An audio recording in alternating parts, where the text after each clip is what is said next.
putain, il est déjà 2h du mat. Ça, c'était moi, un samedi soir.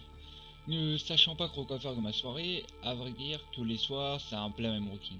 Je squatte mon ordinateur portable avec laquelle allumé, je parle avec des amis sur Discord et généralement vers les 1h du matin, je les lâche pour regarder d'autres trucs sans trop qu'ils me dérangent.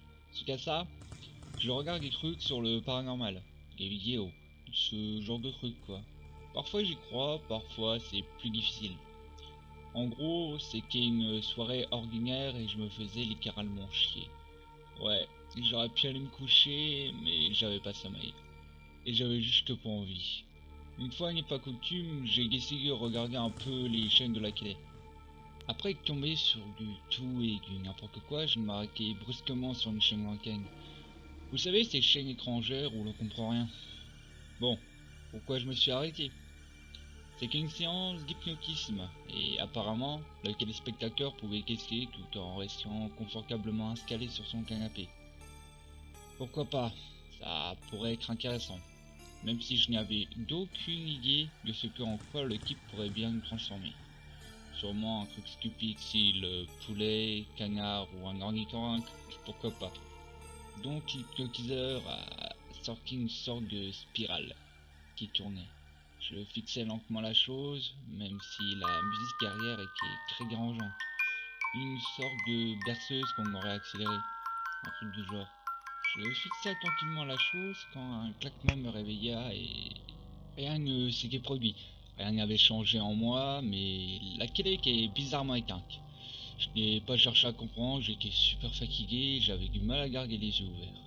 Du coup, je me suis dit que je m'étais endormi pendant la séance. Mes parents étaient rentrés de leur soirée et avaient éteint la télé sans me réveiller. Je me suis levé et j'ai regardé l'heure. 2h15. Il était impossible qu'il rentre si tôt. L'hypnotisme s'est passé il y a quelques minutes. J'ai essayé de trouver une explication logique quand on toqua à ma porte. Cela ne peut paraître rien en temps normal, mais bordel, je me rappelle qu'il est 2h du mat quand même. Avec une certaine hésitation, très prudent, j'en trouve très légèrement la porte. Personne. Je suis sorti pour regarder aux alentours, mais non, personne dans les environs.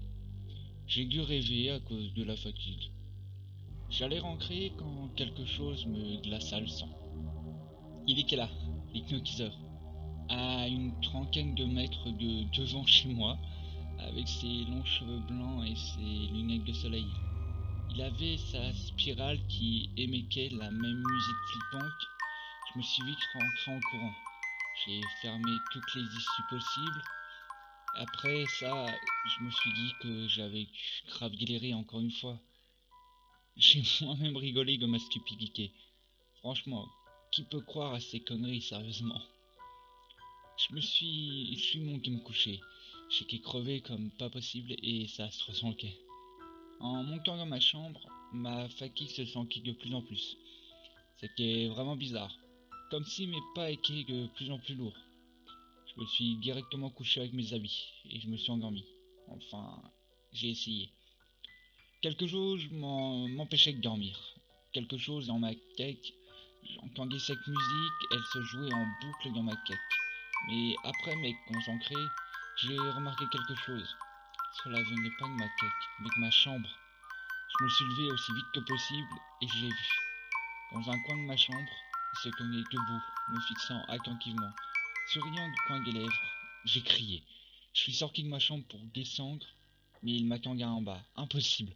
J'ai regardé dans ma chambre et rien. Je me suis retourné vers l'escalier, mais il avait disparu. Je devenais fou, je veux dire, c'était trop irréel pour que ce soit une illusion. J'étais sûr que tout ça était vrai.